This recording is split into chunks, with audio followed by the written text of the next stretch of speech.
o'z maydonimizga qaytganimizdan juda ham xursandman. Avvalo maydonni holati ancha yaxshi ekan, sifati menimcha o'zgarib boradi. Muxlislar ham yaxshi tashrif buyurdi bugun. Raqibimiz birinchi liga vakili bo'lsa ham, albatta bu jamoaga respekt. Shunchalik shu viloyat jamoasini, bir tuman jamoasini shunchalik qo'llab-quvvatlab turibdi. Albatta bu jamoa haqida bizga ham o'sha ma'lumot bor edi. O'sha uchun birinchi bo'limda aytaylik, yigitlar jiddiy yondoshdi deylik. Ikkinchi bo'limda umuman o'yinni tashlab qo'ydi.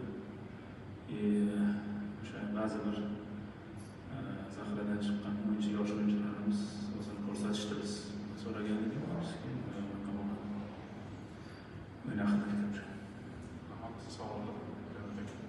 Sardar Ismoilov bu yil Xudoga nasib bo'lsa, 3 ta musobaqada ishtirok etadi. Bunda maqsad qanday? Endi baribir xohlaysiz-yo'qmi, jamoa tarkib jihatdan, o'zining salohiyati jihatdan, boshqa tomonlarni baribir reja tuzishingizga to'g'ri keladi. Shu reja aniqmi qoldi? Albatta, rejamiz bo'yicha, o'zimiz o'ylashimiz bo'yicha biz ko'p narsa qilishimiz kerak. Sostavda yana ham o'sha barqarorlashtirishimiz kerak. Bu deganim, men kamida biz 3 ta 4 ta yaxshi o'yinchi saviyadagi o'yinchilarni olishimiz kerak, agar bunga imkoniyatimiz bo'lsa. Lekin biz to'g'ri ko'p jihatdan og'ir vaziyatdamiz. Bundan o'sha yosh o'yinchilarimiz bilan yoki bor o'yinchilarimiz bilan chiqishga harakat qilyapmiz. Albatta biz agar bu narsani amalga oshirmasak, ikkinchi davra biz uchun yana bundan qiyin bo'lishi mumkin. O'sha uchun bu haqida o'ylayapmiz. Rahbariyatga yetkazamiz, albatta bu narsa amalga oshishi kerak. Chunki tarkibimiz ko'ryapsizlar, ikkita jarohat yoki terma jamoaga chaqirilsa juda ham sayoz bo'lib qoladi. O'sha uchun o'ylaymanki, bu narsani to'g'ri tushunib, bizga har tarafdan yordam bo'ladi. Jamoani o'sha 3-4 ta yaxshi o'yinchilar bilan kuchaytirish kerak.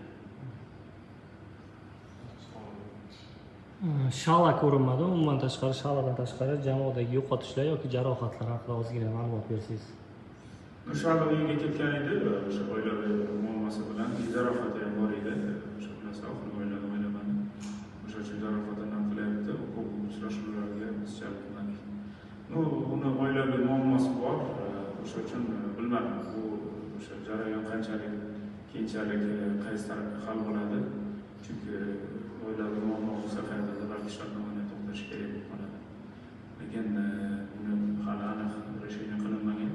O'sha uchun terma jamoaga ketgan o'yinchilarimiz bor. G'olibda jarohati bor edi. Endi o'ylayapmiz ertadan asosiy guruhga qo'shiladi.